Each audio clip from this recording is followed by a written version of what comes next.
Welcome back to PlayStation Corner, and first of all, thank you to everyone that came across from Switch Corner to show the new channel some love. Truly is appreciated. Now, our first review for the channel, I decided just let's go big. So we're taking a look at Call of Duty Black Ops Cold War on the PS5, and then specifically I'm zeroing in on its campaign mode. Multiplayer, zombies mode, expect to see a separate video entirely on that so I can give it the attention it deserves. Once those videos are live though, I'll be linking them at the end of this one and then in the pinned comment down below. With that, like, hit subscribe, join our growing PlayStation family, and let's get started.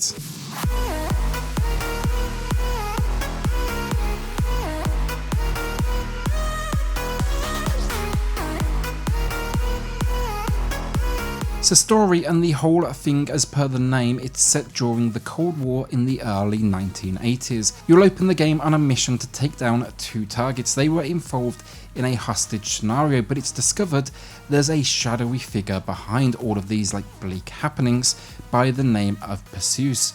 Perseus is your typical, arch nemesis who simply, of course, wants to see the world burn. With US President Ronald Reagan backing your team, your mission: find out what Perseus intends to do, where they are, and then of course take them down. From here though, basically get your squad together, kill everybody, and this squad, they have a number of different backgrounds, so think like MI6 and Special Forces. Like Black Ops entries before it, this one's going to try and throw a number of curveballs your way just to keep you guessing.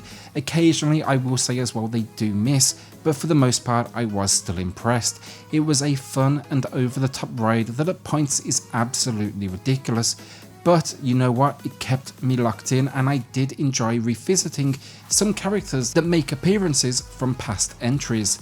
The star of the show though, honestly, it's the setting, the whole 80s Cold War. It just leads to some questionable fashion decisions, some fantastic sunglasses, and even better haircuts. I loved exploring this world, and a few particular favourite locations of mine that we got to visit were flashbacks to Vietnam, a KGB headquarters, and then Berlin. The story then wraps things up with one of two multiple endings, and while I will say I wasn't too impressed with how they wrapped up the story, it's still a nice touch. So yeah, for COD, this is a 7 to 8 hour journey, and it's one of the better ones I've seen in some time.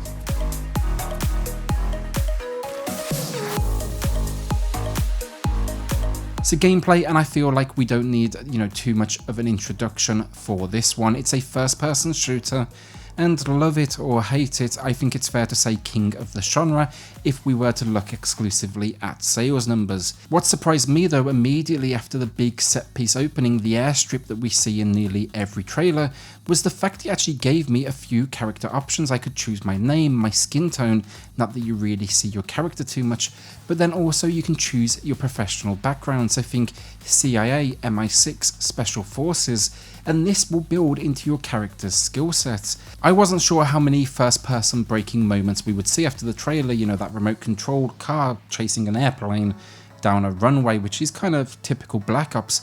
Well, here I can say they've kept things grounded. There's no over the top gadgets, no real boss moments or anything else, just enemy forces to take out, and then the occasional stealth moments. Think like setting position for a sniper shot or infiltrating a location.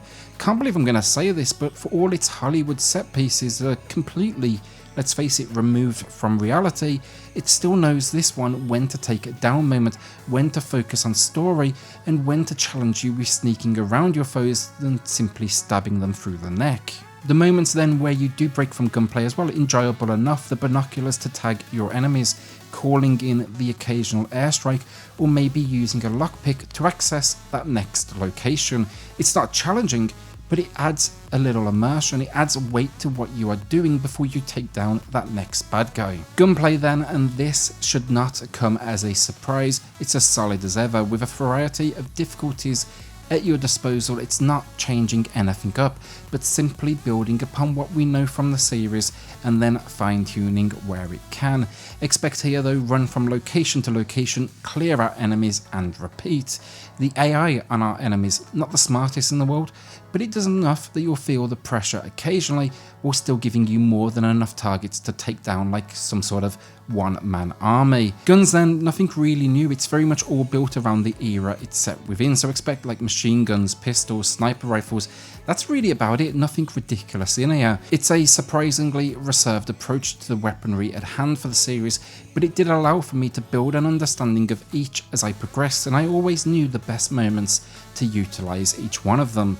What this highlights for me though, what stands out about gunplay, is not the game itself but COD's use of the DualSense controller, and in particular the adaptive triggers. I never thought about this, but it's genuinely exhausting at times as you feel the tension, as you feel the pushback from each weapon. I never thought about a controller honestly being something that could create immersion, but here you can feel the difference between every single weapon, and it's honestly just exciting. And in fact, after this game, I'd go as far as to say now the most exciting tech in the PS5 setup. If that whole idea does sound awful to you though, just know you can turn it off, of course, in the options. For single player, I'd absolutely recommend you play with it.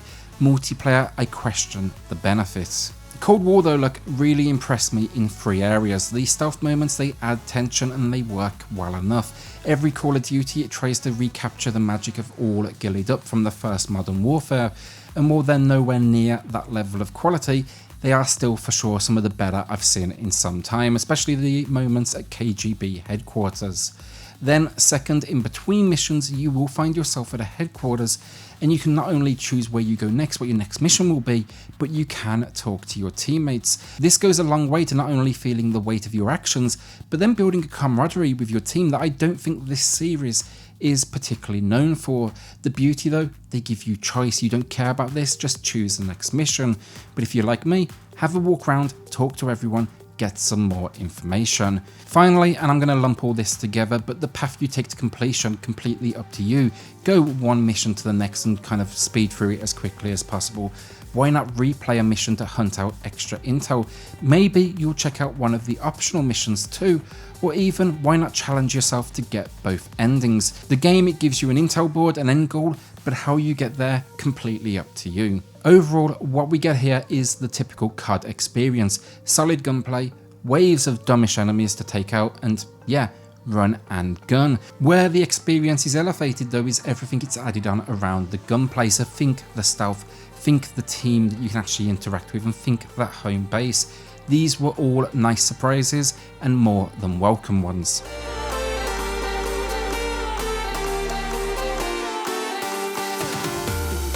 So graphically, I mean, look, it's stunning. Character models especially are fantastic, especially those of your teammates, but it is the world that steals the show. The number here of unique locations is great, rarely keeping you in the same city for more than one mission. This is a complete demo disc of the power of the new system. The cities, the locations, stunning, the lighting in particular, incredible as corridors, just some like seriously heavy shadow work, but at times truly are pitch black, and the only hint of an enemy will be the muzzle flash that exposes their location, but only when they're trying to, of course, fill you with bullets. Call of Duty has always been known for its good looks though, and this is just another prime example. Not everything here though is perfect, it has a few weaknesses. Occasionally, for example, I noticed a black outline to some of the characters. It created a bit of separation between the world and our enemies or teammates. Then as well, the hair can be a little bit weird in cutscenes, it almost doesn't move, it's kind of got like a life of its own at times. I couldn't help but notice that. And then finally, I will say I did catch on a couple of occasions enemies spawning in ahead, setting up that next major set piece when I was just, I must have been moving a little too quick.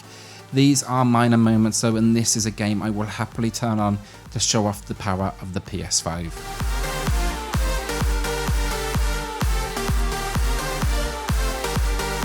Audio then, and I gotta say I like it, but for me they're leaning into the whole 3D world just a little too heavily. It was distracting rather than, of course, the immersion building they were going for. It's not the sounds are bad, I just wouldn't call them realistic. For example, something maybe a foot behind you will be absolutely muffled, but those sounds ahead of you absolutely clear. It's a little aggressive in that separation. Same thing with panning, you know, a character stands on the left of you, you can barely hear what they're saying in the right. That's not particularly realistic either. For me here, I want to clarify, the sound effects are amazing work, the gunshots, the voice acting, absolutely all just AAA.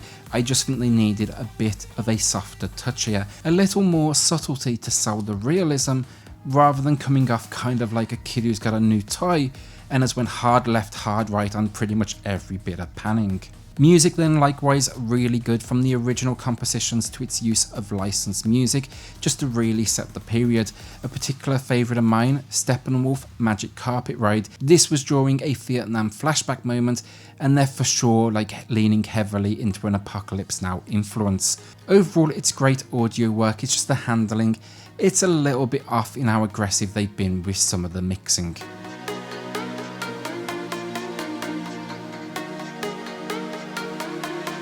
Overall, Call of Duty Black Ops Cold War is, I'm surprised to say, a fine-tuned experience. They've cut away a lot of the fat though, a lot of the distractions, and simply focused in on story development and solid action set pieces, which I think it's fair to say is what most people want to see. It's still big budget, everything here still of course explodes. It's just kept itself though grounded in reality, and that's what I'm looking for more personally from this type of experience. Today though, I'm happy to get behind this one. I think it's a fun ride. Now, would I buy the game purely for this? Absolutely not. $70 or your local equivalent for just the campaign, the content, the runtime of 7 to 8 hours, it's just not enough honestly. But if you do intend to check out the multiplayer portion of it all and maybe the zombies mode, then don't sleep on this. I say check it out, it's good stuff, and I think you'll be impressed with what they've brought to the table. For me though today, like a good 7 out of 10, really did enjoy this one a hell of a lot more than I expected. With that then, thanks for watching. Have you added this one to your PS5 or PS4 library? Do you ever come to COD purely for the campaign too? I am curious. I always check them out personally, I always look forward to them as well, so I'm curious to hear how many other folks out there enjoy them too. With that then, like, hit subscribe, join our growing PlayStation 5 family, and I'll see you all on the next video. Thanks everyone.